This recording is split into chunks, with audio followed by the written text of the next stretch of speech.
Good afternoon. My name is Mark Bangut Gok. I'm a citizen of Jonglei State, a former Director of Information and Communication in the Ministry of Information and Communication of Jonglei State. I'm today coming live and talking about the immediate threat that we are hearing coming out from the office of Jonglei State Governor, Dr. Riek Gai. We had a strongly worded warning issued to several personalities, including civil societies activists and political commentators. We hear them these days. We read them on social media by the office of the governor, the office of Jonglei State Governor.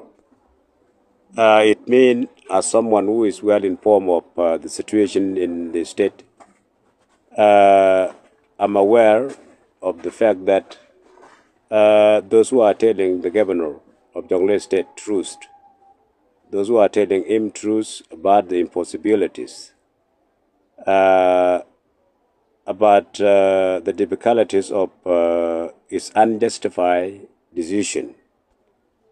That is the decision of increasing Jonglei State Payam from 54 to 189, unthinkable if you calculate the distance between 54 to 189. So those who are telling Governor truth about the impossibility of these decisions, who are talking on social media, who are expressing their concerns for people to hear, are the target of this trending immediate threat. They are the one being targeted today by the office of the governor. And that is the context of today's talk that I'm going to elaborate more about all this threat that we have read, that we have heard, that we are seeing trending on social media this day. So the office of the governor has no substantial reason to answer the public question. All the questions that come out of the public about the logic, the merit of creating 100 of Payam, when we have the existing Payam, which are in dire need, which are not in a standard, they need services. So people are questioning about what is the reason why we need more Payam, while we have not given services to the existing Payam. So instead of giving answer to this question, because they don't have any reasons to increase Payam, they resort to issuing a bunch of winning games. So they issue more threat and warnings to the critic, those who are not well with their deceptive political endeavor in the state. So they reach to the point of giving final warning to those who don't go well with the political deception, as I said, of Dr. Riek Gai. That means anything's bad, anything's threat life of those individuals in coordination with the governor office may happen anytime. So that is the reason why we are appealing to those whose their name I've mentioned, those who are warned to take it serious and to prepare themselves for any eventuality after this threat. So the classical example of the immediate threat that we are talking about today are the one which has been posted in the couple of weeks. So we read on social media the Commissioner of Jonglei State Revenue Commission, Mr. Gai Dong. So you may have come across the post on social media platform when he Dong won a man with name Angelo Moses Biel, and some people know him as Corbiel for no reasons. So he was accusing the young man of spreading lies about the office of the governor and the performance of the governor, which was not true. People were eager to find out the reason for targeting warning and to know what is the effect of this warning to individuals in the public. So there was nothing, there was no response from the governor office, and it remains individual person giving warnings to individual persons in public. So Mr. Dongagai is a blood relative to the governor of Jonglei State. Up to today, he remains as one of a controversial figure. Is not a trust persons in the administrations of Dr. Riek Gai today. So all these problems are connected with the money that we cannot talk about them today because it's not the topic. But generally, it's not trustworthy in the administrations of the current governor of Jonglei State. So there will be a time we will bring you more about this personality. So people of Jonglei State were questioning whether or not there is indeed a connection whatsoever may be between the revenue commissioner and the office of the governor. For example, in a collective political endeavor. So people were asking whether they have anything in common to defend their mistake, the mistake of one another, if public come up with a question. So there was nothing, only that blood is thicker than water. So they are relative, they are trying to work together in the name of the government of the system. So what we know about the role of the commissioner as a citizen of Jonglei State, and like any citizen of South Sudan, is the commissioner of revenue is solely about being the custodians of the revenue. That means all the revenue generated in the state, which are for the operation of the state government, the money from the counties, from the headquarters of the state. The commissioner is the one who is supervising them. Is the one who makes sure that the money is collected and the services are provided by the state government through the revenues collected from the businesses in the state. So all people were asking the office of the governor with clarity, throwing the involvements of Dongagai Dong, as we said, is a revenue commissioner, in the affairs which are distant for the office of the governor. So as we say, there was no answer from the office of the governor, and up to now, Dongo was alone who gave the warning. Now we are receiving many other immediate threats that we received from the same office of the governor. So we have the recent post by Mr. Korgalwak. It is well known by MC Kor. MC Kor is basically known in the office of Jonglei State Governor as merely a cameraman. So he has nothing to do with the public communication of the office of the governor. He was a cameraman up to now who just take pictures when it is needed. So MC Kurgalwak, without considering his position, he wrote a similar nakedly worded warning to one of renowned Jonglei State-based civil society activists, a good actor, called Boldembul, in the name of Jonglei State Governor Press Unit.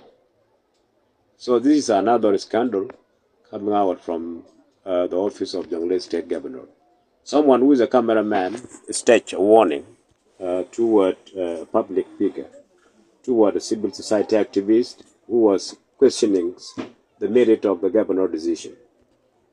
So what brings MC Core here is still a question, because people know he's only a cameraman in the office of the governor, and when there are other concerns or when there is a need for a public communication, there are persons, people who are answerable to any questions, as what we mentioned above.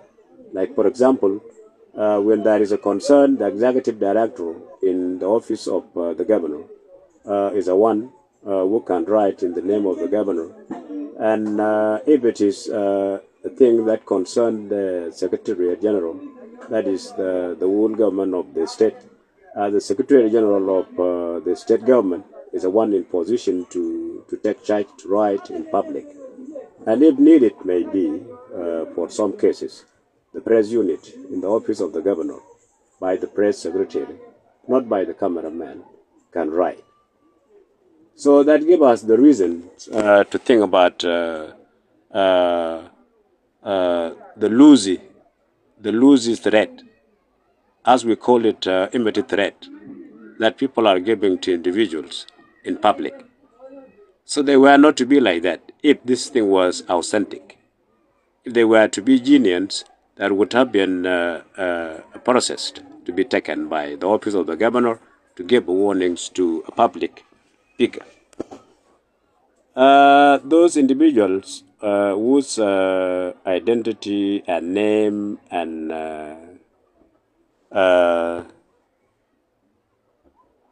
let's say the identities, their beings were attacked by the large members of the governor team, they need to bring all those their threat to the attentions of the court. Because for any eventuality, they will be able to defend themselves. So threat cannot go without answers.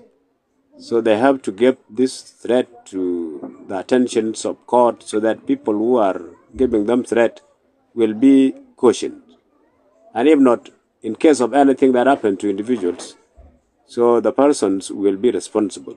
That is the civilization we are in today in a country of law. So this is it. For the reasons of intimidations, as we talk about the contents of this topic today, is the threat, immediate threat that come out of the governor office. So people now are coming to their sense that there is a problem in the office of Jonglei State Governor because there is no proper administration where things are discussed. So everybody is in position to represent whatever it is.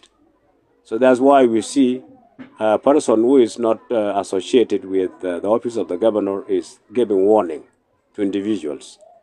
That's why we see a very junior staff in the office of the governor is writing in the name of the office. When there are hierarchy, administrative breakdowns where there are directors and others who can take the responsibility of responding anything in the name of the governor office. So this is the issue.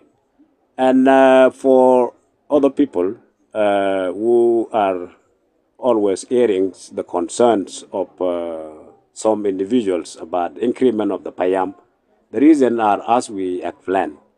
So there are processes, there are a need for a process, a proper consultation with people there in our community. Because we know the outcome of this unjust increase of Payam will have some ramification in politics. Like, for example, the border of those Payam is one of the issues that need the existence of a force to reckon with, to control anything that may happen as a result. So people can fight over the lands. People can also fight over the connection among themselves, like when a certain community is taken to another Payam, which maybe they don't have a good connection. So these things are to be minimized through the system, through a proper consultation with our community in case there is a need for increasing Payam. Another problem is the issue of the existing Payam. All the Payam, 54 Payam that we have in Jonglei State, they are poorly administered. That means there is no infrastructures, there is no any developmental activities going on in those Payam which are in existing today. So that's why people say, let this Payam be upgraded, let the services be given to the people on those existing Payam, so that after we make sure that these Payam are making progress, then we will be looking for other ways to increase them if there is a population pressure. But now the only thing we need is the services to the existing Payam, not increasing, not from 54 to 189. That is the only concept of today and the rest of people who are questioning the merit of governor decision to increase Payam. So we call it a day, and thanks for listening.